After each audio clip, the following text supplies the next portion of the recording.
സ്തുതിയും പുകഴ്ചയും ഉണ്ടായിരിക്കട്ടെ. പരിശുദ്ധ പരമ ദിവ്യകാരുണ്യത്തിന് എന്നേരവും ആരാധനയും സ്തുതിയും പുകഴ്ചയും ഉണ്ടായിരിക്കട്ടെ. സ്തുതിക്കട്ടെ. ഹല്ലേലൂയ, ഹല്ലേലൂയ. യേശുവേ നന്ദി, യേശുവേ സ്തുതി. ഹല്ലേലൂയ. എല്ലാവരും ചേർന്ന് ഉറക്കെ സ്തുതിക്കട്ടെ. ഹല്ലേലൂയ, ഹല്ലേലൂയ. യേശുവേ ആരാധന, ആരാധന, ആരാധന. ഹല്ലേലൂയ, ഹല്ലേലൂയ. കർത്താവിൽ നമ്മൾ കൂടുതൽ ആഴപ്പെട്ട് പരിശുദ്ധ അമ്മയുടെ പ്രത്യേകമായ മധ്യസ്ഥം ലഭിച്ച് സുന്ദരമായ സുവിശേഷ ജീവിതം, സുവിശേഷത്തിൻ്റെ സാക്ഷിയായി സ്വർഗത്തിൻ്റെ സന്തോഷം അവകാശമാക്കാൻ ദൈവം നമ്മളെ പ്രത്യേകം വിളിച്ചിരിക്കുകയാണ്. അവർ ബോധ്യത്തോടുകൂടി സ്തുതിക്കട്ടെ. ഹല്ലേലൂയ. പരമദിവ്യകാരുണ്യത്തിന് പ്രിയമുള്ളവരെ, എപ്പോഴാണ് ദൈവത്തിൻ്റെ നമ്മുടെ ഹൃദയ കവാടങ്ങളിലെ കർത്താവിൻ്റെ മുട്ട് കേൾക്കുന്നത്? എപ്പോഴാണ്? ഇടയ്ക്കൊക്കെ നമുക്ക് മുട്ട് കേൾക്കുന്നുണ്ട്, ജസ്റ്റ് നോക്ക് ഡൗൺ. പക്ഷെ നമ്മൾ കുറേ ഈശോയുടെ സൗണ്ട്, ദൈവത്തിൻ്റെ വാതായനങ്ങളിലുള്ള മുട്ട് ചില സമയത്ത് വിവേചിക്കാൻ നമുക്ക് പാടായിട്ട് വരും. കാരണം നമ്മൾ വേറെ കുറേ കാര്യങ്ങളിൽ ഓവർ ആങ്ഷ്യസ് ആയതുകൊണ്ട് അങ്ങനെ വരുന്നത്. അതാ ജോമോൾ അങ്ങനെ പറഞ്ഞത്. ദൈവപരിപാലനെ ആശ്രയിക്കുക എന്ന് വെച്ച് കഴിഞ്ഞാൽ ദൈവത്തിൻ്റെ കമ്മ്യൂണിക്കേഷൻ ശ്രദ്ധിക്കുവാൻ വേണ്ടി നമ്മളുടെ ആന്തരിക ഇന്ദ്രിയങ്ങളെ പരുവപ്പെടുത്തുക എന്ന് കൂടി അർത്ഥമുണ്ട്. അത് കുറച്ച് നാളത്തെ ട്രെയിനിങ് കഴിയുമ്പോൾ ഓട്ടോമാറ്റിക്കായിട്ട് നമുക്ക് ദൈവത്തിൻ്റെ എല്ലാ കോളും അറ്റൻഡ് ചെയ്യാൻ പറ്റും. നമ്മളുടെ ആധ്യാത്മിക പാപ്പരത്വം എന്ന് പറയുന്നത് സെൽഫ് ക്രിയേറ്റഡ് ആണ്. ഞാൻ ഇന്നലെ നിങ്ങളോട് പറഞ്ഞില്ലേ, all problems R self created. അതുപോലെ തന്നെ ആധ്യാത്മിക പാപ്പരത്വവും സെൽഫ് ക്രിയേറ്റഡ് ആണ്. നമ്മുടെ ഒരു അശ്രദ്ധ കൊണ്ടുണ്ടാകുന്നതാണ്. എന്താ കാര്യം വെച്ചാൽ, ഒരു ഉദാഹരണം ഞാൻ പറയാം. അതായത് ചില സമയത്ത് നമുക്ക് ഒന്നിനും താല്പര്യം ഉണ്ടാകത്തില്ല, ഭയങ്കര ബോറെന്ന് വിചാരിച്ചു. ഇപ്പോൾ ചിലർ നിങ്ങളുടെ വർക്ക് ചെയ്ത് ശരീരം തളരുമ്പോൾ നമുക്കൊരു തരം ബോർ അനുഭവിക്കും, നമുക്ക് കിടക്കും. പക്ഷെ കിടന്ന് കഴിഞ്ഞാലും പിന്നെ എഴുന്നേറ്റിട്ട് എന്തെങ്കിലും ചെയ്യാൻ നമുക്ക് തോന്നത്തില്ല. ചിലർക്ക് തോന്നത്തില്ല, ചില സമയത്ത് തോന്നത്തില്ല. ഒരു ബോർഡം, വല്ലാത്തൊരു ബോർഡം, ഒരു മുഷിപ്പ്. എന്തിലായാലും, ഭക്ഷണം കഴിക്കുന്നതിനായാലും വിളിച്ചാലും സമയമായാലും ആ വരട്ടെ എന്ന് വന്നിരിക്കും. ഒരു മടുപ്പ്, ഭക്ഷണത്തിന് ഒരു മടുപ്പ്. ഇപ്പോൾ ഡ്രസ്സ് ഇട്ടിട്ട് നടക്കണം. നമ്മൾ ചെറുപ്പകാലമാകുമ്പോൾ നമ്മൾ അടിപൊളിയായിട്ട് 2 ദിവസം ഓരോ ദിവസം ഓരോ ഡ്രസ്സ് ഇങ്ങനെ മാറി ഇട്ടിട്ട് നടക്കും. നമുക്ക് കൊതിയും നമുക്ക് ഇഷ്ടവും ഉണ്ടാകും. കുറച്ച് കഴിയുമ്പോൾ ഡ്രസ്സ് മാറിയില്ലെങ്കിലും നമ്മളത് മൈൻഡ് ചെയ്യത്തില്ല. ആരെങ്കിലും കൂട്ടുകാർ പറയുമ്പോഴാണ്, നീ എന്താ എപ്പോഴും ഇത് തന്നെ ഇട്ടുകൊണ്ട് നടക്കണമെന്ന് ചോദിക്കുമ്പോഴാണ്, ഓ അങ്ങനെയാണ്, ഞാനിപ്പോൾ ഇത് ശ്രദ്ധിക്കാറില്ല. അപ്പം നമുക്ക് അങ്ങനെ പറയുമ്പോൾ നമുക്ക് ആ വസ്ത്രത്തിനോട് ഒരു താല്പര്യക്കുറവ് തോന്നും. ചില സമയത്ത് വരണതാണേ, അത് കളർ മഞ്ഞായാലെന്ത് നീലയായാലെന്ത്, ഓ ഇനിയിപ്പോൾ എന്നാ നോക്കാനാ എന്ന് പറയും. ഇനിയിപ്പോൾ എന്നാ നോക്കാനാ, മഞ്ഞായാലെന്ത് നീലയായാലെന്ത്, നമ്മളതിനെ കാര്യം വെച്ചാൽ ആ വസ്ത്രത്തോടുള്ള അറ്റാച്ച്മെൻറ്റ് നമുക്ക് കുറഞ്ഞു എന്നാണ്. ഇതുപോലെ തന്നെ ഭക്ഷണത്തിലും മനുഷ്യന് ഉണ്ടാകുന്ന ഒരു ആന്തരിക ചോദന ദൈവം കൊടുത്തിരിക്കുന്നത് ആരോഗ്യം നിലനിർത്താൻ വേണ്ടി ഭക്ഷണത്തോടൊരു കൊതി കൊടുത്തിട്ടുണ്ട്. അതുകൊണ്ടാണ് ഈ മൂക്കും വായും അടുത്ത് വെച്ചിരിക്കുന്നത്. നമ്മൾ നിലനിർത്താൻ വേണ്ടിയുള്ള പരിപാലനയുടെ ഭാഗമാണ് ഈ മൂക്ക്. ഒരു സ്ഥലത്ത് വായ അമേരിക്കയിലും മൂക്ക് ആഫ്രിക്കയിലും ആണെങ്കിലുള്ള അവസ്ഥ എന്തായിരിക്കും? അപ്പോൾ മൂക്കുമായി അടുത്ത് വെച്ചിരിക്കുന്നത് വെച്ചാൽ ആ ഭക്ഷണം എന്താ എക്സ് ഓർ വൈ എന്നായാലും വായിലേക്ക് വരുന്നുമ്പോൾ തന്നെ മൂക്കി സാധനത്തെ പഠിച്ചെടുക്കും, എന്നിട്ട് നേരെ ബുദ്ധിക്ക് കൊടുക്കും. അപ്പോൾ ബുദ്ധി പറയും it is tasty, it's nice, it's good എന്നൊക്കെ പറയും. അങ്ങനെയാണ് നമ്മൾ വാ ഉടനെ മൂക്ക് ബ്രെയിൻ പറയും ഇപ്പോൾ വാ പൊളിക്കാൻ സമയമായിട്ടുണ്ടെന്ന് പറയും. വാ പൊളിക്കണ മുമ്പ് തന്നെ നമ്മുടെ സലൈവയ്ക്ക് കമാൻഡ് വരും. എന്താണ്? ആ ഓപ്പൺ ചെയ്യുക, സെക്രട്ട് ചെയ്യുക എന്ന് പറയും. അപ്പോൾ ഇത് പെട്ടെന്ന് നടക്കുന്ന ഒരു സംഭവമാണെങ്കിലും ദൈവത്തിൻ്റെ ഭയങ്കരമായ പരിപാലനയാണ് ഇതിൻ്റെ അകത്തുള്ളത്.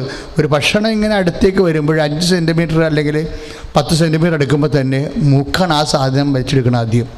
എന്നിട്ട് ബുദ്ധി കൊടുത്തിട്ട് ബുദ്ധി പറയും ഇങ്ങനെ ഒരു സാധനമാണ്. കണ്ണ് പറയും ഇങ്ങനെ ഒരു ചവറ പോലെ ഇരിക്കുന്ന സാധനമാണ് കണ്ടുകൊണ്ടിരിക്കണമെന്ന് പറയും. കണ്ണിൻ്റെ ക്യാമറ ഇങ്ങനെ വെച്ചിരിക്കണമല്ലോ. ഈ ഭക്ഷണത്തിൻ്റെ നേരെ 2 ക്യാമറ ഘടിപ്പിച്ചിട്ടുണ്ട്. അപ്പോൾ ഈ ഭക്ഷണം വരുമ്പോൾ എന്ത് പുട്ടായാലും കടലയായാലും വരുമ്പോൾ കടല പോലെ ഇരിക്കണം. പഴയ ഫയൽ നോക്കുമ്പോൾ കണ്ണ് ഈ ഫോട്ടോ എടുത്ത് കൊടുക്കുകയല്ലേ ഉള്ളൂ.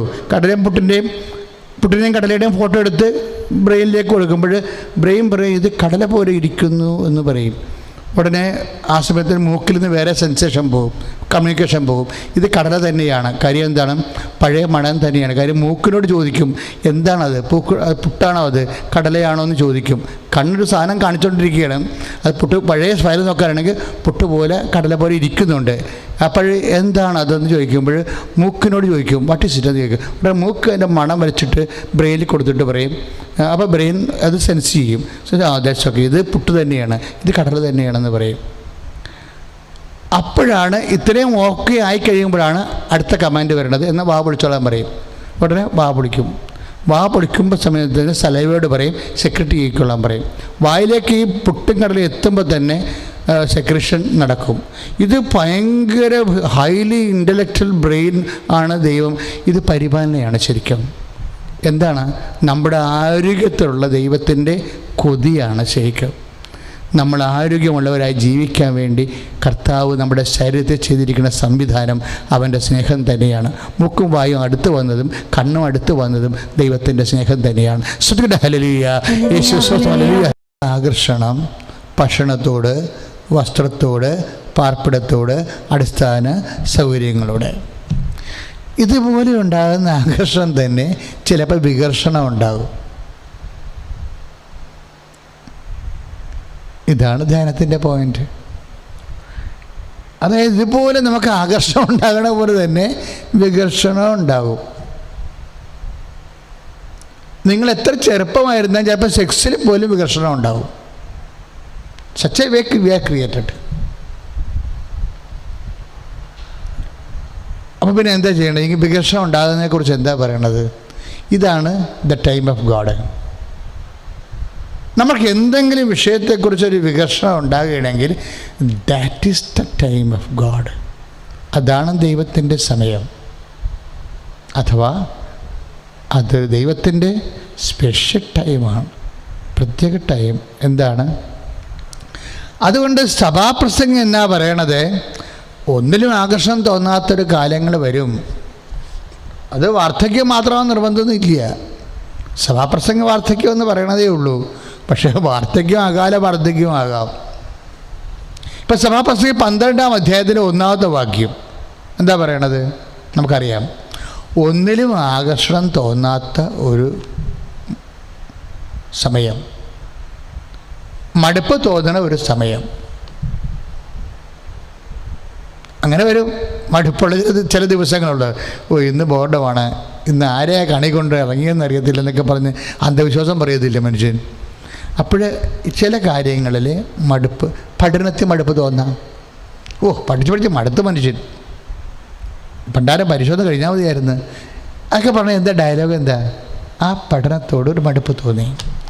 ഇപ്പോൾ നമ്മൾക്ക് ആകർഷണം ഉള്ളതുപോലെ തന്നെ വികർഷണവും ജീവിതത്തിലുണ്ട്. ഈ വികർഷണ സമയങ്ങൾ കണ്ടെത്തണം. അതാണ് ദൈവത്തിൻ്റെ സമയം. അതാണ് സഭാപ്രസംഗം പറയുന്നത് 12:1. ഒന്നിലും ആകർഷണം തോന്നാത്ത ഒരു സമയം. നീ സൃഷ്ടാവിനെ അറിയണം. ആ ദുർദിനങ്ങൾ വരുന്ന മുമ്പ് അറിയണമെന്നാണ് സഭാപ്രസംഗം പറയണത്. പക്ഷെ പരിശുദ്ധാത്മാവ് ഈ വചനം വായിച്ചപ്പോൾ എൻ്റെ മനസ്സിൽ പറഞ്ഞത്, ഈ ദുർദിനങ്ങൾ ഭരണ സമയത്തും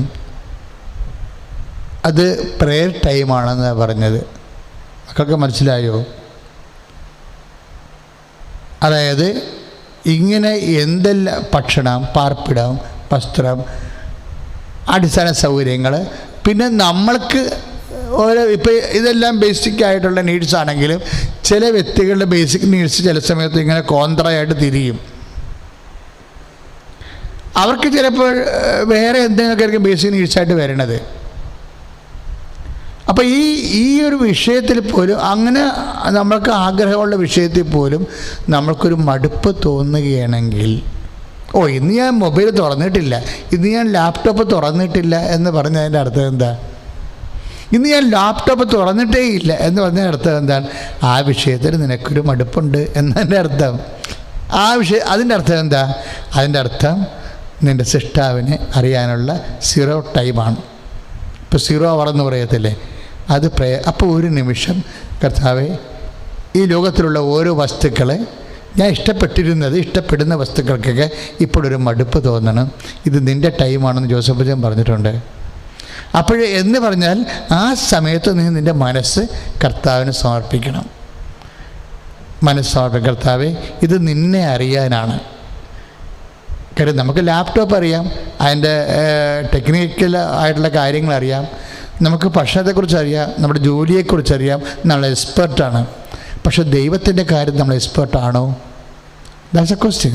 ഇപ്പം നിങ്ങൾ നവീകരണത്തിൽ വന്ന ആൾക്കാരാണെന്ന് ഡൊമിനിക് ബ്രദർ പറഞ്ഞു. അത് അന്ന് പോലെ ഞങ്ങൾ പ്രാർത്ഥിക്കുന്നതാണ് ആ വിഷയം. നിങ്ങളോട് എന്താ കർത്താവ് സംസാരിക്കാൻ പോകുന്നത്? ഇപ്പോൾ കർത്താവ് ചോദിച്ചത് എന്താണ്? തോമസ് ഓർ എഡ്സി, what with X or Y, എന്താണ്? നിങ്ങളുടെ പ്രൊഫഷണൽ എക്സ്പെർട്ടാണ്. ഓക്കെ, ആണ്. നിങ്ങളുടെ ഓരോ ജീവനകളിലും എക്സ്പെർട്ടാണ്. നിങ്ങൾ ട്രാവലിംഗ് അറേഞ്ച്മെൻറ്റിൽ എക്സ്പെർട്ടാണ്. നിങ്ങളുടെ സോഷ്യൽ ഡീലിങ്സിലും മാനേജ്മെൻറ്റ് ലീഡിങ്സിലും നിങ്ങൾ എക്സ്പെർട്ടാണ്. Are you expert in the matters of God? നിങ്ങൾ ദൈവത്തിൻ്റെ കാര്യത്തിൽ എക്സ്പെർട്ടാണോ? ഇത് സ്മാർട്ട് പ്രൊഫഷൻ്റെ കാലമാണ്. നിങ്ങൾ ദൈവത്തിൻ്റെ കാര്യത്തിൽ സ്മാർട്ടാണോ? Is your spirituality smart? നിൻ്റെ സ്പിരിച്വാലിറ്റി സ്മാർട്ടാണോ? സ്മാർട്ട് സ്പിരിച്വാലിറ്റി എന്താണത്? അതായത് ഇന്നലെ നമ്മൾ പറഞ്ഞു വേസ്റ്റ് കൊണ്ട് വളമാക്കാമെന്ന് പറഞ്ഞു. ജീവിതത്തിൻ്റെ നല്ലതും ചീത്തയും ആവശ്യമുള്ള ഇല്ലാത്തതുള്ള എല്ലാ അനുഭവങ്ങളും, മീൻ കഴുകിയ വെള്ളവും തക്കാളി കഴുകിയ വെള്ളവും പയറിൻ്റെ പൊടിയും പയറിൻ്റെ കഷ്ണങ്ങളും എല്ലാം കൊണ്ടുവന്ന് റോസച്ചെടിക്കിടുന്ന ഒരു വലിയ ചെടുത്തിയെക്കുറിച്ചാണ്, ഒരു വീട്ടമ്മയെക്കുറിച്ചാണ് ഇന്നലെ ഈശോ വെളിപാട് നൽകിയത്. ഇപ്പോൾ ഈശോ ചോദിക്കുന്നത് എന്താണ്? Are you spirituality smart? Are you smart in our interpersonal relationship? ഞാനും നീയും തമ്മിലുള്ള ബന്ധത്തിൽ സ്മാർട്ടാണോ? ഈശോയും നമ്മളുടെ ബന്ധത്തിൽ സ്മാർട്ടാണോ? സ്മാർട്ട് ആകണമെങ്കിൽ എന്ത് ചെയ്യണമെന്നാണ് ഇപ്പോൾ പറയണത്. എന്താണ്? നിങ്ങളുടെ 0 ഹവർ നിങ്ങൾ ഡിക്റ്റേറ്റ് ചെയ്യണമെന്ന്. മടുപ്പ് തോന്നുന്ന അവസ്ഥകൾ, നിങ്ങളുടെ ജീവിതത്തിൽ മടുപ്പ് തോന്നുന്ന അവസ്ഥകൾ, ഇപ്പോൾ വൈഫിനോട് മടുപ്പ് തോന്നാം, ഹസ്ബൻഡിനോട് മടുപ്പ് തോന്നാം, കുഞ്ഞുങ്ങളെ നമ്മൾ നർച്ചറി ചെയ്യുന്നതിൽ നമുക്ക് മടുപ്പ് തോന്നാം. ഇങ്ങനെ എല്ലാത്തിലും ഈ ഇഷ്ടമുള്ള പോലെ അനിഷ്ടങ്ങളുണ്ട്. പക്ഷേ അനിഷ്ടങ്ങളെക്കുറിച്ച് we are not bother about it. എല്ലാ വിഷയങ്ങൾക്കും പ്രോയം ഉണ്ടെങ്കിൽ കോൺട്രായും ഉണ്ട്, ഇഷ്ടമുണ്ടെങ്കിൽ അനിഷ്ടമുണ്ട്. പക്ഷേ അനിഷ്ടത്തെക്കുറിച്ച് we are not bother about it. ഇതേക്കുറിച്ച് ബോധറാകണമെന്നാണ് പറയണത്, സഭാപ്രസംഗം പറയണത് 12:1. ഇങ്ങനെയുള്ള 0 ഹവറുകൾ നമ്മൾ ഡിക്റ്റേറ്റ് ചെയ്യണം. മടുപ്പ് തോന്നുന്ന അവസ്ഥകൾ അതെന്താണ്? ദൈവത്തിൻ്റെ സമയമാണെന്ന്. സ്തുതിക്കട്ടെ. ഹല്ലേലൂയ. യേശുവേ സ്തോത്രം. ഹല്ലേലൂയ, ഹല്ലേലൂയ, യേശുവേ നന്ദി. ഹല്ലേലൂയ, ഹല്ലേലൂയ, ഹല്ലേലൂയ, ഹല്ലേലൂയ, യേശുവേ സ്തുതി. Hallelujah, hallelujah, hallelujah, hallelujah, hallelujah, hallelujah. ഞങ്ങളുടെ ജീവിതത്തിലെ 0 ഹവറുകൾ ഡിക്റ്റേറ്റ് ചെയ്ത് അച്ഛൻ എന്താ ഇങ്ങനെ സംസാരിച്ചെന്നറിയോ? അതായത് ഇതിനോട് കണക്ട് ചെയ്തൊരു വാക്കുണ്ട് സുഭാഷിതങ്ങളിൽ. സുഭാഷിതങ്ങൾ 26:2. ഇപ്പോൾ നമ്മൾ സഭാപ്രസംഗം 12:1 കണ്ടു. ഒന്നിനും താല്പര്യമില്ലാത്തൊരു സമയം വരുമ്പോൾ അത് 0 ഹവർ ദൈവത്തിൻ്റെ സമയമാണ്. അത് മുമ്പ് തന്നെ ദൈവത്തെക്കുറിച്ച് ആലോചിക്കണം, ആ സമയത്ത് ദൈവത്തെക്കുറിച്ച് ആലോചിക്കണമെന്നാണ് പരിശുദ്ധാത്മാവിൻ്റെ പ്രത്യേക വെളിപാട്. ഇതിനോട് കണക്ട് ചെയ്ത വചനമാണ് സുഭാഷിതങ്ങൾ 26:2. അതായത് ഒന്നിലും ഒരിടത്തും തങ്ങാതെ തെന്നിപ്പറക്കുന്ന മീവൽ പക്ഷിയെപ്പോലെ. അതിസുന്ദരമായ വചനമാണ്. ഇത് ഒരു പ്രാർത്ഥനാ സമയത്ത് ഈശോ പറഞ്ഞ വചനമാണ്. അതായത് മനസ്സിങ്ങനെയാണ്, ഒരിടത്തും തങ്ങാതെ തെന്നിപ്പറക്കുന്ന മീവൽ പക്ഷിയെപ്പോലെ. അപ്പം ഇങ്ങനെ ഒരു സമയമുണ്ടാകും നമുക്ക് നമ്മുടെ ജീവിതത്തിൽ. മനസ്സ് ഓരോടും തങ്ങത്ത്. ഈ സുഭാഷിതം 26:2 ഒന്ന് നോക്കണം കേട്ടോ, ജസ്റ്റ് നോട്ട് ഇറ്റ്. അതായത് ഇത് മനസ്സിൻ്റെ ഒരു അവസ്ഥയാണ്. അതായത് ഓരോരുത്തും തങ്ങത്തില്ല, ഒന്നിലും തങ്ങാത്തത്. സാധാരണ വ്യക്തികളിലും വസ്തുക്കളിലും അല്ലേ മനസ്സ് തങ്ങണത്. വ്യക്തികളിൽ തങ്ങും, വസ്തുക്കളിൽ തങ്ങും. അപ്പോൾ ചില സമയത്ത് നമ്മുടെ ഫ്രണ്ട്സ് ചോദിക്കുവേ, എടീ എന്നാ പറ്റി, നീ ചത്തോ എന്നൊക്കെ ചോദിക്കും. എന്താണ് വിളിക്കാതിലാണ്, ആ സമയത്ത് വിളി വരാത്തത് കൊണ്ടാണ്.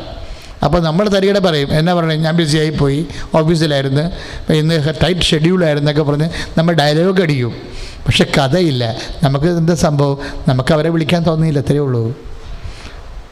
നമ്മൾ പറയും ടൈറ്റ് ഷെഡ്യൂളായിരുന്നു എന്ന്, ഇന്ന് ഒരു നാശം പിടിച്ച ദിവസമായിരുന്നൊക്കെ നമ്മൾ പറയും. ചുമ്മാ പറയണതാ. നമ്മൾ ഫ്രീ ആയിരുന്നെങ്കിൽ അവരെ വിളിക്കത്തില്ല. എന്താണ്, അവരിലേക്ക് മനസ്സ് തങ്ങണില്ല. മനസ്സെപ്പോഴും തങ്ങണ എവിടെയാണ്? വ്യക്തികളിലും വസ്തുക്കളിലുമാണ് മനസ്സ് തങ്ങണത്. ചിലപ്പോൾ ജീവിത പങ്കാളി നമുക്ക് ഇഷ്ടമായിരിക്കും, കുഞ്ഞുങ്ങളെ ഇഷ്ടമായിരിക്കും, ചില സ്ഥലത്ത് മനസ്സ് തങ്ങത്തില്ല. മനസ്സിങ്ങനെ ഓരോരുത്തരും തങ്ങാതെ മീവൽ പക്ഷിയെപ്പോലെ തെന്നിയും പാളിയും പോവും. ഇപ്പോൾ കള്ളുടിയും മര പോലെയാണ് മീവൽ പക്ഷി എന്നാണ് സുഭാഷിതം പറയണത്. തെന്നിയും പാളിയേ പോകത്തുള്ളൂ, നേരെ പോകത്തില്ല. കാക്ക നമുക്കറിയാമല്ലോ, കാക്ക പറക്കണ ദൂരം എന്നൊക്കെ പണ്ട് അബ്കാരി നിയമം ഉണ്ടായിരുന്നു. കാര്യം കാക്ക നേരെ പറക്കത്തുള്ളൂ. പക്ഷെ മീവൽ പക്ഷി അങ്ങനെയല്ല. മീവൽ പക്ഷി ഇങ്ങനെ തെന്നിയും പാളിയേ പോകത്തുള്ളൂ. മനസ്സ് പോലെ ഒന്നിലും ശ്രദ്ധയില്ലാതെ, ആരോടും ശ്രദ്ധയില്ലാതെ. ഇപ്പം ചിലരൊക്കെ ചിലർ ബെഡ് മേക്ക് ചെയ്യത്തില്ലേ, രാവിലെ എഴുന്നേൽക്കുമ്പോൾ തന്നെ അവർ തലയിലേക്ക് കൊട്ടി അവർ ബെഡ്ഷീറ്റൊക്കെ വെച്ച് ആ ബെഡ് മേക്ക് ചെയ്യും. അതിൻ്റെ പ്രത്യേക സ്ഥലത്ത് അത് വിരിച്ചിട്ട് നോക്കി, എന്നിട്ട് നമ്മൾ നോക്കി നിൽക്കും. Is it good? It is fine എന്ന് പറയും. അപ്പോൾ ബെഡ് മേക്കിങ്ങിന് ഇപ്പോൾ പക്ഷെ നമ്മൾ ചില സമയത്ത് എഴുന്നേറ്റ് വരുമ്പോൾ കർത്താവ് ഉയർത്തതിൻ്റെ പോലെ പോകും. എന്താ കാര്യം? പിള്ളേ അവൻ്റെ തലയിൽ പൊതിഞ്ഞിരുന്ന ശിരസിൻ്റെ തൂവാല കച്ചോടുകൂടിയല്ലാതെ മാറിക്കിടന്ന് പറഞ്ഞ പോലെ ആയിപ്പോവും. എന്താ നമ്മൾ കർത്താവ് ഉയർത്തുന്നത് വേറെ വിഷയം. പക്ഷേ ഞാൻ ജസ്റ്റ് നമ്മളുടെ ബെഡിൽ നോക്കുമ്പോൾ നമുക്കറിയാൻ പറ്റും നമ്മുടെ മനസ്സിൻ്റെ അവസ്ഥ എന്താണെന്ന്. ആ ബെഡ്റൂം എല്ലാം നോക്കുമ്പോൾ മനസ്സിലാകും. ഈ എവിടെ നമ്മുടെ പാൻസ് എവിടെ കിടക്കുന്നു, അല്ലെങ്കിൽ ചുരിദാറിൻ്റെ ടോപ്പ് എവിടെ കിടക്കുന്നു, അത് എവിടെയാണ് ഇട്ടിരിക്കുന്നത്, അല്ലെങ്കിൽ ബെഡ്ഷീറ്റ് എവിടെ കിടക്കുന്നത്, ആകപ്പാടെ ആലങ്കൂലേ കിടക്കും. എന്താ കഥ? നമ്മളവിടെ മനസ്സ് വെക്കണില്ല. ആ ബെഡിൽ പണ്ട് നമുക്ക് മനസ്സുണ്ടായിരുന്നതാണ്, ഇപ്പം നമുക്ക് മനസ്സ് വെക്കണില്ല. അപ്പോഴേ ഇങ്ങനെ മനസ്സ് ഈ മനസ്സിൻ്റെ ഒരു പ്രത്യേകതയാണിത്. ഇത് താല്പര്യം ഉണ്ടായിരുന്ന വിഷയത്തിൽ, താല്പര്യം ഉണ്ടാകുന്ന വ്യക്തികളിൽ ചില സമയത്ത് നമുക്ക് മനസ്സ് വെക്കുന്നില്ല. ഇങ്ങനെ മനസ്സ് വെക്കാത്ത ഒരു മനസ്സ് വന്നാൽ എന്ത് ചെയ്യണം? അതെന്താണ്? അതും ദൈവത്തിൻ്റെ സമയമാണ്. നേരത്തെ നമ്മൾ ട്രഡീഷണലായിട്ട് നമുക്കുണ്ടായിരുന്ന റിലേഷൻസിൽ നമുക്കിപ്പോൾ മനസ്സ് വെക്കണില്ല. നമ്മളെ പുതിയ കറണ്ട് റിലേഷൻസിൽ മനസ്സ് വെക്കണില്ല. പിന്നെന്താ? ഒന്നിനും മനസ്സ് വെക്കണില്ല. അതായത് ഒന്നിലും സങ്കേതം കാണാതെ തെന്നിപ്പറക്കുന്ന മീവൽ പക്ഷി. എന്നിട്ട് ഈ മീവൽ പക്ഷിക്ക് ഒരു പ്രത്യേകത ഉണ്ട്. ഇങ്ങനെ തെന്നുന്ന മീവൽ പക്ഷി, ഈ മനസ്സ്, ആ സമയം ആരുടേതാണ്? ദൈവത്തിൻ്റെ സമയമാണെന്നാണ് സങ്കീർത്തനം പറയണത്. 84:2 എന്താ പറയണത്?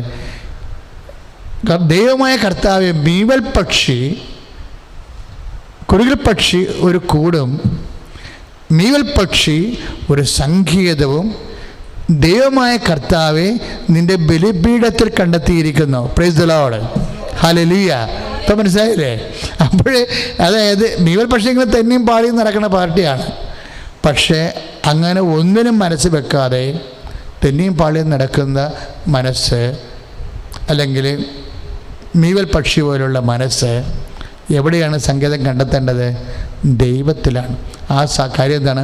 ആ സമയം ദൈവത്തിൻ്റെതാണ്. അപ്പം നമ്മുടെ സുഭാഷിതം 26:2 നമ്മുടെ സങ്കീർത്തനം 84:2 കൂടി 84:3 കൂടി കണക്ട് ചെയ്യേണ്ടതാണ്. എന്താ കാര്യം?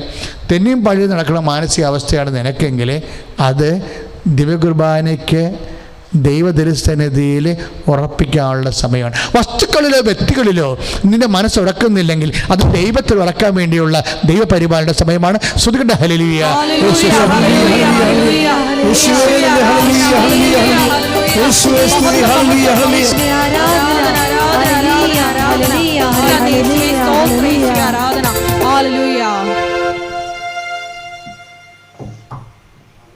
Hallelujah, hallelujah, hallelujah, hallelujah, hallelujah.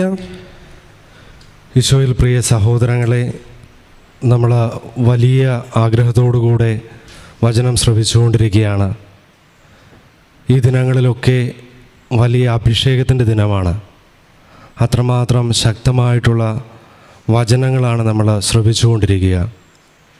ഈ ദിവസങ്ങളിൽ നമ്മൾ ശ്രവിച്ച ഒരു വചനമായിരുന്നു, നമുക്ക് ചുറ്റും സാക്ഷികളുടെ വലിയ സമൂഹമുള്ളതിനാൽ നമ്മെ വിഷമിപ്പിക്കുന്ന ഭാരവും പാപവും നമുക്ക് നീക്കിക്കളയാം.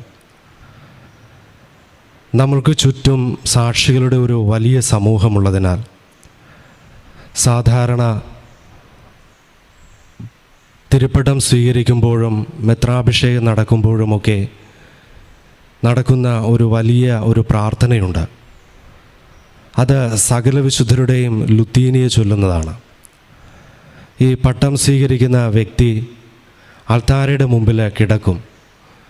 കിടന്നിട്ട് ഇദ്ദേഹം പ്രാർത്ഥിക്കും. അതോടൊപ്പം തന്നെ ഈ വിശ്വാസ സമൂഹം മുഴുവൻ ഇദ്ദേഹത്തിന് വേണ്ടിയിട്ട് സകല വിശുദ്ധരുടെയും ലുത്തീനിയെ ചൊല്ലി പാടി പ്രാർത്ഥിക്കും. വലിയൊരു അനുഗ്രഹത്തിൻ്റെ നിമിഷമാണ്.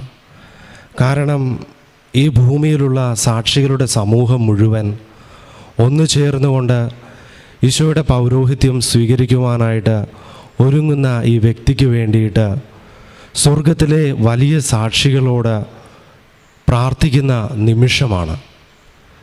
അത്രമാത്രം അനുഗ്രഹപ്രദമായിട്ടുള്ള ഒരു നിമിഷം. സ്വർഗീയ സാക്ഷികളുടെ ഗണവും ഭൗമിക സാക്ഷികളുടെ ഗണവും ഒന്നു ചേർന്ന നമ്മൾ വലിയ ആനന്ദത്തോടുകൂടെ പ്രാർത്ഥിക്കുകയാണ്. ഇതുപോലെ ഒരു സുന്ദരമായ സമയമാണ് മാർപ്പാപ്പമാരെ തിരഞ്ഞെടുക്കുന്നത്.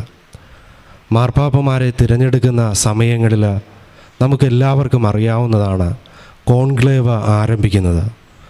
കോൺക്ലേവ് ആരംഭിക്കുമ്പോൾ ഈ കർദിനാൾമാരെല്ലാവരും കൂടി ഈ സിക്സ്റ്റൈൻ ചാപ്പലിലേക്ക് പ്രവേശിക്കുന്നത് സകല വിശുദ്ധരുടെയും ലുത്തീനിയ പാടിക്കൊണ്ടാണ്. സകല വിശുദ്ധരുടെയും ലുത്തീനിയ പാടിക്കൊണ്ട് ഇവർ കോൺക്ലേവിലേക്ക് പ്രവേശിക്കും. ഇപ്രകാരം 2013 ഫ്രാൻസിസ് പാപ്പയെ തിരഞ്ഞെടുക്കുവാനായിട്ടുള്ള കോൺക്ലേവ് കൂടിയപ്പോൾ അവിടെ നടന്ന വലിയ ഒരു മാറ്റമുണ്ട്. അവിടെ നടന്ന ഒരു മാറ്റം എന്നത് ആ കോൺക്ലേവിൽ സകല വിശുദ്ധരുടെയും ലുത്തീനിയ പാടി പ്രവേശിച്ചപ്പോൾ ആ ലുത്തീനിയയിൽ ഒരു കൂട്ടിച്ചേർക്കൽ ഉണ്ടായി. അത് മോശയുടെ പേരുകൂടി ഇതിൽ ചേർത്തു എന്നാണ്. അതായത് നമ്മൾ സകല വിശുദ്ധരുടെയും ലുത്തീനിയെ പാടുമ്പോൾ നമ്മൾ പാടുന്നത് നമ്മുടെ വിശുദ്ധരുടെ പേരുകളാണ്. അവരുടെ പേരുകൾ വിളിച്ചുകൊണ്ട് ഞങ്ങൾക്ക് വേണ്ടിയിട്ട് അപേക്ഷിക്കണമേ എന്നാണ്. എങ്കിൽ ഇപ്രാവശ്യം ഈ കോൺക്ലേവ് ആരംഭിക്കുമ്പോൾ മോശയുടെ പേരുകൂടി അതിൽ ചേർത്ത് പാടുകയുണ്ടായി. എന്തുകൊണ്ടാണ് സഭയിൽ അങ്ങനെ ഒരു മാറ്റം വന്നത്? ഇന്നേ വരെ ഇല്ലാത്ത രീതിയിൽ വലിയൊരു മാറ്റം സഭയിൽ ഉണ്ടായതിന് കാരണമെന്താണ്? സഭ ചിന്തിക്കുമ്പോൾ ഈശോയ്ക്ക് മുമ്പുള്ള വിശുദ്ധരുടെ ഗണത്തിൽ നമുക്ക് മോശയേക്ക് ഉൾപ്പെടുത്തുവാനായിട്ട് സാധിക്കും. അബ്രഹാത്തെ നമുക്ക് വിശുദ്ധനായിട്ട് കാണുവാനായിട്ട് സാധിക്കും. ഏലിയായെ നമുക്ക് വിശുദ്ധനായിട്ട് കാണുവാനായിട്ട് സാധിക്കും. യേശയ്യായെയും ജെറമിയായെയും എസക്കിയേലിനെയും ഒക്കെ നമുക്ക് വിശുദ്ധരുടെ ഗണത്തിൽ ചേർക്കുവാനായിട്ട് സാധിക്കും. അതായത് സഭ ഒരു വലിയ മാറ്റത്തിലൂടെ കടന്നു പോകുവാനായിട്ട് തയ്യാറെടുക്കുന്നു. ആ മാറ്റത്തിൻ്റെ കാലയളവിൽ സഭ ഈശോയ്ക്ക് ശേഷമുള്ള വിശുദ്ധരോടൊപ്പം തന്നെ ഈശോയ്ക്ക് മുമ്പുള്ള വിശുദ്ധരെ കൂടി ചേർത്ത് പാടുകയായിരുന്നു. ഫ്രാൻസിസ് പാപ്പ തിരുസഭയിലേക്ക് കടന്നു വന്നിട്ട് ഇപ്പോൾ മാറ്റത്തിൻ്റെ വലിയ സ്വരങ്ങളാണ് നമ്മൾ കേട്ടുകൊണ്ടിരിക്കുക. ഈ ദിനങ്ങളിലും ഫ്രാൻസിസ് പാപ്പ വലിയൊരു മാറ്റം വത്തിക്കാൻ്റെ കൂരിയയിൽ കൊണ്ടുവന്നിട്ടുണ്ട്. നിങ്ങൾക്ക് എല്ലാവർക്കും അത് അറിവുള്ളതായിരിക്കും. എങ്കിൽ ഫ്രാൻസിസ് പാപ്പ ഈ ഒരു അടഞ്ഞുകിടക്കുന്ന കാലയളവിൽ ഇപ്രകാരമൊക്കെ തിരുസഭ സുതാര്യമാകണമെന്ന് ആഗ്രഹിക്കുന്നുവെങ്കിൽ, ഇത്രമാത്രം തിരുസഭ ജനത്തോട് ചേർന്ന് നിൽക്കണമെന്ന്, ജനത്തോട് തിരുസഭയ്ക്ക് അത്രമാത്രം അക്കൗണ്ടബിലിറ്റി ഉണ്ട് എന്നൊക്കെ എല്ലാവരോടും പ്രഖ്യാപിക്കുന്നുവെങ്കിൽ, അതിന് ഇങ്ങനെയുള്ള ഒരു മാറ്റത്തിൻ്റെ അല്ലെങ്കിൽ ആത്മാവിൻ്റെ ചലനമാണ് അതിനൊക്കെ കാരണമായിട്ട് തീരുക. നമ്മൾ ധ്യാനിക്കുന്നത് മോശയെക്കുറിച്ചാണ്. മോശ സാക്ഷികളുടെ ഗണത്തിൽ വലിയ ഒരു സാക്ഷിയായിട്ട് നമ്മുടെ മുമ്പിൽ നിൽക്കുകയാണ്. ഇദ്ദേഹത്തിൻ്റെ ജീവിതത്തിലൂടെ നമ്മൾ കടന്നു പോകുമ്പോൾ ഇദ്ദേഹത്തിൻ്റെ ഒരൊറ്റപ്പെടലിൻ്റെ ഒരു ജീവിത കാലഘട്ടമുണ്ട്. അതായത് തൻ്റെ ജനത്തോട് കൂടെ ആയിരുന്ന, തൻ്റെ ജനത്തിൻ്റെ കൂടെ തന്നെ ഒരു രാജാവിൻ്റെ മകനായിട്ടൊക്കെ അല്ലെങ്കിൽ രാജാവിൻ്റെ മകളുടെ മകനായിട്ടൊക്കെ വളർന്നു വരുവാനായിട്ടുള്ള ഒരു സാഹചര്യത്തിലൂടെ ഇദ്ദേഹം കടന്നു പോകുമ്പോൾ എല്ലാവിധ അംഗീകാരങ്ങളോടും എല്ലാവിധ പദവികളോടും ഇദ്ദേഹം കടന്നു പോകുമ്പോൾ ഇദ്ദേഹം പറിച്ചു മാറ്റപ്പെടുകയാണ്. ഇദ്ദേഹത്തിൻ്റെ ജീവിതത്തെ ഇദ്ദേഹം ആസ്വദിച്ചിരുന്ന എല്ലാ മേഖലകളിൽ നിന്നും ഇദ്ദേഹത്തെ പറിച്ച് മാറ്റപ്പെടുകയാണ്. ഇദ്ദേഹത്തിന് സ്വന്തം നാട്ടിൽ ജീവിക്കുവാനായിട്ട് പറ്റുന്നില്ല. ഇദ്ദേഹത്തിന് പരിചിതമായിട്ടുള്ള നാടും തൻ്റെ ജനത്തിൻ്റെയും ഇടയിൽ ജീവിക്കുവാൻ പറ്റാതെ വന്നിട്ട് ഇദ്ദേഹം ഓടിപ്പോവുകയാണ്. അതായത് നമ്മുടെ ഭാഷയിൽ പറഞ്ഞാൽ നാട് വിട്ടു പോവുക, അല്ലെങ്കിൽ നമ്മൾ വിപ്രവാസത്തിൽ ആയിരിക്കുക. കഴിഞ്ഞ ദിവസം ജോസഫ് അച്ഛൻ പറഞ്ഞു, നിങ്ങളൊക്കെ ദിയാസ്പൊറയിലുള്ള ജനങ്ങളാണ്. അതായത് നമ്മുടെ നാട് കേരളമാണ്. നമുക്ക് കേരളം എന്ന് പറയുന്നതും കേരളത്തിൻ്റേതുമായിട്ടുള്ള കാലാവസ്ഥയാണ് നമ്മളുടെ ശരീരം. എങ്കിൽ -ഡിഗ്രിയിലൊക്കെ പോകുന്ന ഒരു സ്ഥലത്ത് പോയിട്ട് നിങ്ങൾ താമസിക്കുന്നു. നിങ്ങൾ പറിച്ചു മാറ്റപ്പെട്ടവരാണ്. അല്ലെങ്കിൽ ജീവിത സാഹചര്യങ്ങളാൽ മറ്റൊരു രാജ്യത്ത് പോയാലേ പറ്റൂ എന്ന് വന്നിട്ടുള്ള ഒരു സാഹചര്യത്തിൻ്റെ സമ്മർദ്ദത്താൽ നിങ്ങൾ മറ്റൊരു രാജ്യത്ത് ആയിരിക്കുന്നവരാണ്. എങ്കിൽ ആ രാജ്യത്തായിരിക്കുമ്പോഴും ദൈവത്തിൻ്റെ ഇടപെടലാണ്. മോശ ഇത്രമാത്രം പദവികളോടെ ഒരു ജീവിച്ചൊരു വ്യക്തി പിന്നീട് ജത്രോയുടെ ആടുകളെയും മേയിച്ച് നടക്കുകയാണ്. അതായത് ഏറ്റവും വലിയ ഉന്നത പദവിയിലിരിക്കുന്ന വ്യക്തി പിന്നീട് ആട് മേയ്ക്കുന്ന ഒരു വ്യക്തിയായിട്ട് മാറുന്നു. ഏറ്റവും താഴ്ന്ന ഒരു ജോലിക്കാരനായിട്ട് മാറുന്നു. നമുക്കറിയാം, വലിയൊരു ജോലി ഇപ്പോൾ ഏതൊരു ഓഫീസിലായിക്കൊള്ളട്ടെ, ഓഫീസിൽ ല്ല ഇതൊരു അനാലജിയായിട്ട് പറയുന്നതാണ്. അതായത് ഒരു ഓഫീസിൽ വലിയൊരു ഉദ്യോഗസ്ഥനുണ്ടാകാം. പക്ഷേ ആ ഉദ്യോഗസ്ഥനും പലപ്പോഴും ചെയ്യാത്തൊരു ജോലിയായിരിക്കും അവിടെ തൂക്കുക എന്നുള്ളത്. തൂപ്പിന് വേണ്ടിയിട്ട് മറ്റുള്ള ആരെങ്കിലും ഒക്കെ ഉണ്ടാവും. അത് കുറച്ച് കാണിക്കുന്നതല്ല. പക്ഷേ ഉന്നതമായിട്ടുള്ളൊരു പദവിയിലിരുന്നൊരു വ്യക്തി ആ ഒരു പദവിയിലേക്ക് വരുന്നത് പോലെയാണ് മോശയ്ക്ക് സംഭവിക്കുന്നത്. മോശ ആടുകളെയും മേയിച്ച് നടക്കുകയാണ്. ആ നടക്കുന്ന സമയത്ത് പോലും മോശയുടെ ഉള്ളിൽ മോശ സൂക്ഷിക്കുന്നൊരു കാര്യം ദൈവത്തെ അന്വേഷിക്കുക എന്നതാണ്. ഹൊറേബ് എന്ന് പറയുന്ന മലയിലേക്ക് ആടുകളെ മേയിച്ച് നടക്കുന്ന ആ ഒഴിവ് സമയത്തിൽ ഹൊറേബ് മലയിലേക്ക് കടന്നു ചെല്ലുവാനായിട്ട് മോശ തയ്യാറായി. ഫ്രാൻസിസ് പാപ്പയുടെ ജീവിതത്തിൽ ഇതുപോലെ തന്നെയുള്ളൊരു സന്ദർഭമുണ്ട്. ജെസ്യൂട്ട്സിൻ്റെയൊക്കെ വലിയ ഉത്തരവാദിത്വം വഹിച്ചുകൊണ്ട് അർജൻറ്റീനയിൽ നല്ലൊരു പദവിയിലിരിക്കുമ്പോൾ ഫ്രാൻസിസ് പാപ്പയ്ക്ക് വരുന്ന ഒരു സന്ദർഭം, തൻ്റെ അത്രയും കാലം ആസ്വദിച്ചിരുന്നത്, അത്രയും കാലം വലിയ ആവേശത്തോടുകൂടെ ചെയ്തിരുന്ന ഒരു ശുശ്രൂഷയിൽ നിന്ന് ഒരു സുപ്രഭാതത്തിൽ പറിച്ചു മാറ്റപ്പെടുകയാണ്. എന്നിട്ട് പോയി ഒരു അജ്ഞാതവാസം നയിക്കുവാനായിട്ട് നിർബന്ധിക്കപ്പെടുന്നു. നമ്മൾ ഈ കാലയളവിലാണ് നമ്മൾ ക്വാറൻറ്റൈനെ കുറിച്ച് കേൾക്കുന്നത്. അതോടൊപ്പം തന്നെ നമ്മളൊക്കെ ഒറ്റപ്പെടലിനെ കുറിച്ച് ഇത്രമാത്രം ആഴത്തിൽ ചിന്തിക്കുന്നത്. സോളിറ്റ്യൂഡ് എന്നൊക്കെ പറഞ്ഞുകൊണ്ടിട്ട് നമ്മൾ നമ്മുടെ സാഹിത്യങ്ങളിലൊക്കെ കടന്നു വരുന്നത്. എങ്കിൽ ഫ്രാൻസിസ് പാപ്പ പറയും, എൻ്റെ ജീവിതത്തിൽ ഇപ്രകാരമുള്ള ഒരു സോളിറ്റ്യൂഡ് അല്ലെങ്കിൽ ഒരു കോവിഡിൻ്റെ കാലമുണ്ടായിട്ടുണ്ട്. അതായത് ഞാൻ ഒറ്റപ്പെട്ട ഒരു കാലഘട്ടം. ഈ ഒറ്റപ്പെട്ട കാലഘട്ടത്തിൽ എന്ത് ചെയ്യണമെന്ന് എനിക്ക് തന്നെ വ്യക്തതയില്ലായിരുന്നു. എങ്കിൽ ആ ദിനങ്ങളിൽ ആത്മാവിനോട് പറഞ്ഞു, തിരുസഭയിൽ മാർപ്പാപ്പമാരുടെ ചരിത്രങ്ങൾ പഠിക്കുവാനായിട്ടാണ്. നമുക്കറിയാം സഭയിൽ ബട്ട്ലേഴ്സ് എന്ന് പറയുന്ന ഒരു ഗ്രന്ഥമുണ്ട്. അത് സെയിൻസിനെ കുറിച്ചുള്ളതാണ്. വിശുദ്ധരെക്കുറിച്ച് പഠിക്കുമ്പോൾ ഏറ്റവും സുന്ദരമായിട്ടുള്ള ഗ്രന്ഥമാണ് ബട്ട്ലേഴ്സ് സെയിൻസ്. കാരണം അത്രമാത്രം ആഴത്തിൽ ഇതിനെക്കുറിച്ചുണ്ട്. പക്ഷേ അതിനെക്കുറിച്ച് പഠിക്കാതെ ഇദ്ദേഹത്തോട് ആത്മാവ് പറയുന്നത് മാർപ്പാപ്പമാരെക്കുറിച്ച് പഠിക്കുവാനായിട്ടാണ്. എങ്കിൽ ഇദ്ദേഹത്തിൻ്റെ ജീവിത സാഹചര്യമാകട്ടെ വലിയ ഒറ്റപ്പെടലിൻ്റെ ഒരു സാഹചര്യത്തിൽ ഇത് പഠിക്കേണ്ടതിൻ്റെ ആവശ്യം എന്താണെന്ന് സാധാരണ ബുദ്ധിയുള്ളൊരു വ്യക്തി ചിന്തിച്ചു പോകും. എന്തിനു വേണ്ടിയിട്ടാണ് ഈ ഒരു കാലഘട്ടത്തിൽ ഞാൻ ഇത് പഠിക്കുന്നത്? ഇതെന്തിനു വേണ്ടിയിട്ടാണ്? ഇത് പഠിക്കേണ്ട ആവശ്യമില്ല എന്ന് ചിന്തിക്കാം. പക്ഷേ ആത്മാവിൻ്റെ നിർബന്ധത്തിന് വഴങ്ങി തിരുസഭയിലെ എല്ലാ മാർപ്പാപ്പമാരുടെയും ചരിത്രങ്ങൾ ഇദ്ദേഹം ദൈവ നിർബന്ധപ്രകാരം പഠിക്കുവാനായിട്ട് തയ്യാറായി. അങ്ങനെ തിരുസഭയിലെ എല്ലാ മാർപ്പാപ്പമാരുടെയും ചരിത്രം പഠിച്ച് കോൺക്ലേവിലേക്ക് പ്രവേശിക്കുമ്പോൾ 266 മാർപ്പാപ്പയായിട്ട് മാറുവാനായിട്ട് ദൈവം അദ്ദേഹത്തെ തിരഞ്ഞെടുക്കുകയായിരുന്നു. അതായത് ഒറ്റപ്പെടലിൻ്റെ എല്ലാവിധ അനുഭവങ്ങളിലൂടെയും കടന്നു പോകുമ്പോൾ ദൈവം വലിയ സമ്മർദ്ദത്തിലൂടെ ദൈവം അദ്ദേഹത്തിൻ്റെ ആത്മാവിൽ ചൊരിഞ്ഞ വലിയ സമ്മർദ്ദത്തിലൂടെ അദ്ദേഹത്തെ ദൈവം രൂപപ്പെടുത്തുകയായിരുന്നു. നിങ്ങൾ ചിലപ്പോൾ വിപ്രവാസത്തിലായിരിക്കുന്ന വ്യക്തികളാണ്. നിങ്ങളും ചിലപ്പോൾ നിർബന്ധത്തിന് വഴങ്ങി ഭവനത്തിൽ കടന്നു പോകുന്ന ദാരിദ്ര്യം സഹിക്കവയ്യാതെ ഏതെങ്കിലും രാജ്യത്ത് പോയി ജോലി ചെയ്തു കൊള്ളാം, എങ്ങനെയെങ്കിലും ഭവനത്തിലെ ദാരിദ്ര്യം മാറിയാൽ മതിയെന്ന് ആഗ്രഹിച്ചുകൊണ്ട് പോയവരായിരിക്കാം.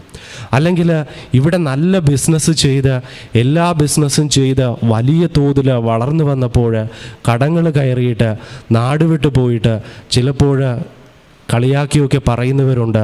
കാനഡയിൽ ആപ്പിൾ പറിക്കാൻ പോയെന്ന് പറയുന്നവർ. നിങ്ങളെ കുറ്റം പറയുന്നതല്ല, ചിലരങ്ങനെ പറയാറുണ്ട്. പക്ഷേ എന്തുകൊണ്ടാണ് നമ്മൾ അങ്ങനെ പോകേണ്ടതായിട്ട് വരുന്നത്? നമ്മുടെ സാഹചര്യ സമ്മർദ്ദം മൂലം, ഈ സാഹചര്യ സന്ദർഭം മൂലം ഞങ്ങൾ പോകുമ്പോൾ പോലും ഈ നിമിഷം നിങ്ങൾ സാക്ഷികളായിട്ട് മാറുകയാണ്. എന്തുകൊണ്ടാണ് സാക്ഷികളായിട്ട് മാറുന്നത്?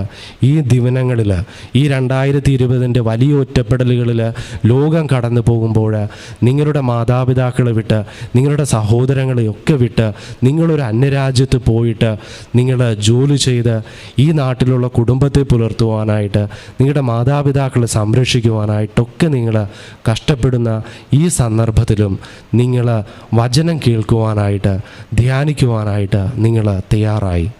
ഈ വചനം ശ്രവിക്കുന്നത് നിങ്ങളുടെ ജീവിതത്തിൽ വലിയൊരു മാറ്റത്തിന് കാരണമായിട്ട് മാറുക തന്നെ ചെയ്യും. കാരണം ഫ്രാൻസിസ് പാപ്പയുടെ ജീവിതത്തിൽ അത് അപ്രകാരമായിരുന്നു. നമ്മുടെ ഓരോരുത്തരുടെയും ജീവിതത്തിൽ ഇതുപോലെ നമ്മൾ കടന്നു പോകുന്നുണ്ട്. ഇന്ന് നിങ്ങൾ ശ്രവിക്കുന്ന വചനങ്ങൾ, നിങ്ങൾ ഈ നടത്തുന്ന ആരാധനകൾ, നിങ്ങൾ ദൈവസന്നിധിയിലായിരുന്ന് പ്രാർത്ഥിച്ചു കൊണ്ടിരിക്കുന്ന നിമിഷങ്ങൾ, ഇവയൊന്നും പാഴായി പോകുന്നില്ല. മോശയാകട്ടെ ഹൊറേബ് മലയിൽ ആടുമേയിച്ചുകൊണ്ടിരിക്കുമ്പോഴും മോശ ദൈവത്തെ അന്വേഷിച്ചു കൊണ്ടിരുന്നു. പിന്നീട് മോശയുടെ ജീവിതത്തിൽ നമ്മൾ കാണുന്നുണ്ട്. പുറപ്പാട് പുസ്തകം 15-ാം അധ്യായത്തിലേക്ക് കടന്നു വരുമ്പോൾ മോശ ഇസ്രായേൽ ജനത്തിനെ ഈ മരുഭൂമിയിൽ നിന്ന്, അതായത് ചെങ്കടൽ ഭേദിച്ച് കൊണ്ടുവന്നിട്ട് മോശ വലിയൊരു ഗാനം ആലപിക്കുകയാണ്. സന്തോഷത്താൽ നിറഞ്ഞ് മോശ ഗാനം ആലപിക്കുന്നു. നമുക്ക് കാണുവാനായിട്ടും സാധിക്കുന്നത് ഒരു വ്യക്തി എപ്പോഴാണ് പാടുന്നത്? ഒരു വ്യക്തി പാടുന്നത് ഹൃദയത്തിൽ അത്രമാത്രം സന്തോഷം നിറയുമ്പോഴാണ്. നമ്മൾ പരിശുദ്ധ അമ്മ പാടുന്നത് മാഗ്നിഫിക്കാത്ത് നമ്മൾ വായിക്കുന്നുണ്ട്. കാരണം ദൈവം തൻ്റെ ജീവിതത്തിൽ ഇത്ര മഹനീയമായ കാര്യങ്ങൾ ചെയ്തുവെന്ന് പരിശുദ്ധ അമ്മ തിരിച്ചറിയുകയും ഇപ്രകാരം ചെയ്തുവെന്ന് എലിസബത്തിലൂടെ വീണ്ടും പറയുകയും ചെയ്യുമ്പോൾ പരിശുദ്ധ അമ്മയ്ക്ക് തൻ്റെ ഹൃദയത്തെ അടക്കി നിർത്തുവാനായിട്ട് സാധിക്കുന്നില്ല. തൻ്റെ അധരത്തെ അടക്കി നിർത്തുവാനായിട്ട് സാധിക്കുന്നില്ല. പരിശുദ്ധ അമ്മ ദേവാലയത്തിൽ താമസിച്ചുകൊണ്ട് പ്രാർത്ഥിച്ച വചനങ്ങൾ മുഴുവൻ ഹന്നയുടെ ജീവിതത്തിൽ, ഹന്നയ്ക്ക് ദൈവസന്നിധിയിലായിരുന്നു കൊണ്ട് ഹന്ന പ്രാർത്ഥിച്ചപ്പോൾ ഹന്നയുടെ ജീവിതത്തിൽ ദൈവം ചൊരിഞ്ഞ അനുഗ്രഹങ്ങളെ പ്രതി ഹന്ന ദൈവത്തെ സ്തുതിച്ചു പാടിയ അതേ കീർത്തനങ്ങളോടുകൂടെ അതേ ദൈവവചനങ്ങളോട് സമാനമായ വചനങ്ങൾ ഈ നിമിഷങ്ങളിൽ പരിശുദ്ധ അമ്മയുടെ ഹൃദയത്തിൽ നിന്ന് പൊട്ടിപ്പുറപ്പെടുകയാണ്. അതായത് വചനം നിൻ്റെ ഹൃദയത്തിലുണ്ട്, വചനം നിൻ്റെ അധരത്തിലുണ്ട്. നിൻ്റെ ഹൃദയത്തിലും അധരത്തിലും നിറയുന്ന വചനത്തെ നിനക്ക് അടക്കി നിർത്തുവാനായിട്ട് സാധിക്കുകയില്ല.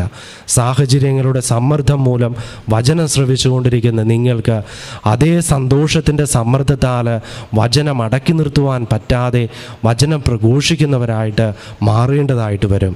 ഈ ദിനങ്ങളിലൊക്കെ ഇപ്രകാരം നിങ്ങൾ വചനം ശ്രവിക്കുന്നുണ്ട് എങ്കിൽ ഭൂമിയിൽ ദൈവത്തിൻ്റെ വലിയ സാക്ഷികളാണ് നിങ്ങൾ ഓരോരുത്തരും. സാഹചര്യങ്ങളുടെ സമ്മർദ്ദം മൂലം വചനം ശ്രവിക്കുന്ന നിങ്ങൾ സന്തോഷത്തിൻ്റെ സമ്മർദ്ദത്താൽ മോശയെപ്പോലെ ആനന്ദഗീതം ആലപിക്കുന്നവരായിട്ട് മാറും. പഴയ നിയമത്തിൽ മോശയുടെ സഹോദരിയെക്കുറിച്ച് പറയുന്നുണ്ട്, മിറിയാം. പഴയ നിയമത്തിലെ ഏറ്റവും ആദ്യത്തെ പാട്ടുകാരിയാണ് മിറിയാം. അതായത് ദൈവം തങ്ങൾക്ക് നൽകിയ ആനന്ദത്തെ ഓർത്ത് മിറിയാമും ഗാനം ആലപിക്കുന്നുണ്ട്. നമ്മുടെ ഓരോരുത്തരുടെയും ജീവിതത്തിൽ ദൈവം നൽകുന്ന അനുഗ്രഹങ്ങളെ പ്രതി ദൈവത്തിന് സ്തുതികീർത്തനങ്ങൾ നമുക്ക് ആലപിക്കാം. നമ്മുടെ അധരങ്ങളിലൂടെ ദൈവകീർത്തനങ്ങൾ പൊഴിയുന്ന ഒരു വർഷമായിട്ട് ഈ 2021 മാറട്ടെ എന്ന് നമുക്ക് പ്രാർത്ഥിക്കാം. ഈശോയെ നമുക്ക് ഇരു കരങ്ങളും ഉയർത്തി സ്തുതിക്കാം. യേശുവേ ആരാധന, യേശുവേ ആരാധന. Hallelujah, hallelujah, hallelujah. യേശുവേ നന്ദി. യേശുവേ praise the Lord. Praise Lord. ആവേ മരിയ. പരിശുദ്ധ പരമ ദിവ്യകാരുണ്യേശുവിക്ക് ആരാധനയും സ്തുതിയും പുകഴ്ചയും ഉണ്ടായിരിക്കട്ടെ. പരിശുദ്ധ പരമ ദിവ്യകാരുണ്യേശുവിക്ക് ആരാധനയും സ്തുതിയും പുകഴ്ചയും ഉണ്ടായിരിക്കട്ടെ. പരിശുദ്ധ പരമ ദിവ്യകാരുണ്യേശുവിക്ക് ആരാധനയും സ്തുതിയും പുകഴ്ചയും ഉണ്ടായിരിക്കട്ടെ. വലിയ വലിയ വചന വെളിപാടുകളാണ് ഈ മണിക്കൂറുകളിലൂടെ ഈശോ നമുക്ക് വെളിപ്പെടുത്തി തന്നുകൊണ്ടിരിക്കുന്നത്. വലിയ ആധ്യാത്മിക പക്വതയിലേക്ക് വളരുവാനുള്ള 2 വലിയ വചന വെളിപാടുകളാണ് ബഹുമാനപ്പെട്ട ജോസഫ് അച്ഛനിലൂടെ നമ്മൾ ശ്രവിച്ചത്. സങ്കീർത്തനം 84 സങ്കീർത്തനം 3 തിരുവചനത്തിലൂടെയും അതുപോലെ തന്നെ സുഭാഷിതങ്ങളുടെ പുസ്തകം 26 അധ്യായം 2 തിരുവചനത്തിലൂടെ എവിടെയാണ് നമ്മുടെ മനസ്സ് തറപ്പിച്ച് നിർത്തേണ്ടതെന്ന് ബഹുമാനപ്പെട്ട ജോസഫ് അച്ഛനിലൂടെ ഈശോ വെളിപ്പെടുത്തുകയായിരുന്നു. എന്തെങ്കിലും നമ്മളൊരു ഗ്യാപ്പ് ഫീൽ ചെയ്യുന്ന ഒരു സമയം, അല്ലെങ്കിൽ നമുക്കൊരു മടുപ്പ് തോന്നുന്ന സമയം, അത് ദൈവത്തിൻ്റെ ഗ്യാപ്പ് ഫില്ല് ചെയ്യാനുള്ളൊരു സമയമാണെന്ന് അച്ഛനിലൂടെ ഈശോ വെളിപ്പെടുത്തുകയായിരുന്നു. Praise the lord. ആവേ മരിയ. വിശുദ്ധ യാക്കോബ് ശ്ലീഹ എഴുതിയ ലേഖനം 4 അധ്യായം 4 തിരുവചനത്തിൽ നമ്മൾ ഇപ്രകാരം തിരുവചനത്തിൽ വായിക്കുന്നു: വിശ്വസ്തത പുലർത്താത്തവരെ, ലോകത്തോടുള്ള മൈത്രി ദൈവത്തോടുള്ള ശത്രുതയാണെന്ന് നിങ്ങൾ അറിയുന്നില്ലേ? ലോകത്തിൻ്റെ മിത്രമാകാൻ ആഗ്രഹിക്കുന്നവൻ തന്നെ തന്നെ ദൈവത്തിൻ്റെ ശത്രുവാക്കുന്നു. അപ്പോൾ നമുക്ക് ആരോടാണ് മൈത്രി ഉണ്ടാകേണ്ടെന്നാണ് വിശുദ്ധ യാക്കോബ് ശ്ലീഹയുടെ ശക്തമായ വചനം. നമ്മൾ നേരത്തെ 2 വചനങ്ങൾ മെയിനായിട്ട് ശ്രവിച്ചു. ഒന്ന് മത്തായിയുടെ സുവിശേഷം 6 അധ്യായം 33 തിരുവചനവും, നിങ്ങൾ ആദ്യം അവിടുത്തെ രാജ്യവും നീതിയും അന്വേഷിക്കുക, ബാക്കിയെല്ലാം നിങ്ങൾക്ക് ചേർത്ത് നൽകപ്പെടും. പിന്നെ നമ്മൾ 2ാമത്തെ വചനം ശ്രവിച്ചത് വിശുദ്ധ പൗലോസ് അപ്പോസ്തലൻ ഫിലിപ്പിയർക്ക് എഴുതിയ ലേഖനം 4 അധ്യായം 6 തിരുവചനം. നമ്മുടെ നിലപാട് ആത്മീയ ജീവിതത്തിൽ നമ്മൾക്ക് എപ്പോഴും ഉണ്ടായിരിക്കേണ്ട ഒരു കോൺസ്റ്റൻ്റ് ആയിട്ടുള്ള സ്റ്റാറ്റിക് ആയിട്ടുള്ള ഒരു നിലപാട് എന്താണ്? എപ്പോഴും സന്തോഷത്തോടെ ഇരുന്ന് ഒന്നിനെക്കുറിച്ച് ആകുലപ്പെടാതെ നമ്മളുടെ അപേക്ഷകളും യാചനകളും എല്ലാം ദൈവത്തിരുസന്നിധിയിൽ സമർപ്പിക്കുക. വീണ്ടും നമ്മളിപ്പോൾ കാണുന്ന വചനം വിശുദ്ധ യാക്കോബ് ശ്ലീഹ എഴുതിയ ലേഖനം 4 അധ്യായം 4 തിരുവചനം. അതിൻ്റെ തുടക്കം ഇപ്രകാരമാണ്. നേരത്തെ ഞാൻ ആ വചനം സൂചിപ്പിച്ചായിരുന്നു. വിശുദ്ധ യാക്കോബ് ശ്ലീഹയുടെ ലേഖനം 4 അധ്യായം 3 തിരുവചനം. ചോദിച്ചിട്ടും നിങ്ങൾക്ക് ലഭിക്കുന്നില്ലെങ്കിൽ അത് നിങ്ങളുടെ ദുരാശകളെ തൃപ്തിപ്പെടുത്താൻ നിങ്ങൾ തിന്മയായിട്ടുള്ളവ ചോദിക്കുന്നത് കൊണ്ടാണ്. Price the lord. ആവേ മരിയ. വിശുദ്ധ യാക്കോബ് ശ്ലീഹയുടെ ലേഖനം 4 അധ്യായം 3 തിരുവചനം. ചോദിച്ചിട്ടും നിങ്ങൾക്ക് ഒരു കാര്യം ലഭിക്കുന്നില്ലെങ്കിൽ അത് നിങ്ങളുടെ ദുരാശകളെ തൃപ്തിപ്പെടുത്തുന്നതിന് വേണ്ടിയിട്ട് നിങ്ങൾ തിന്മയായിട്ടുള്ളത് ചോദിക്കുന്നത് കൊണ്ടാണ്. ഈ കഴിഞ്ഞ ദിവസങ്ങളിലൊക്കെ ഗൂഗിൾ മീറ്റിൽ ഒത്തിരി ആൾക്കാർ പ്രെയർ റിക്വസ്റ്റ് ചോദിക്കും. അപ്പം നമുക്ക് ചില പ്രെയർ റിക്വസ്റ്റ് കേൾക്കുമ്പോൾ തന്നെ അറിയാം അവർ വേൾഡ്ലി ഓറിയൻറ്റഡ് ആയിട്ടാണ് ആ വിഷയം ചോദിക്കുന്നത്. അപ്പം നമ്മളിവിടുന്ന് അവർക്ക് കൊടുക്കുന്ന മറുപടി ദൈവഹിതമാണെങ്കിലും നടക്കാൻ പ്രാർത്ഥിക്കാമെന്നാണ് പറയുന്നത്. ഇപ്രകാരം ഒരു ചേച്ചി ബെഡ് റിഡനായിട്ട് കിടന്നുകൊണ്ട് പറഞ്ഞൊരു വിഷയമാണ്. 2 തവണ ഗൂഗിൾ മീറ്റിൽ വന്ന് പറഞ്ഞു, ഞാൻ സൗദിക്ക് പോകാൻ വേണ്ടി വിസ എല്ലാം റെഡിയായി, ഇപ്പോൾ പറക്കാമെന്ന് വെച്ചിരുന്ന സമയത്താണ് എൻ്റെ നടുവെട്ടി ഞാൻ കിടപ്പിലായിപ്പോയത്. അപ്പോൾ 2 തവണയും ആ വിഷയം ഇവിടുത്തെ ഗൂഗിൾ മീറ്റിൽ സബ്മിറ്റ് ചെയ്തു. എന്താണത് ചോദിച്ചിട്ട് നിങ്ങൾക്കത് ഒരു കാര്യം ലഭിക്കുന്നില്ലെങ്കിൽ അത് നിങ്ങളുടെ ദുരാശകളെ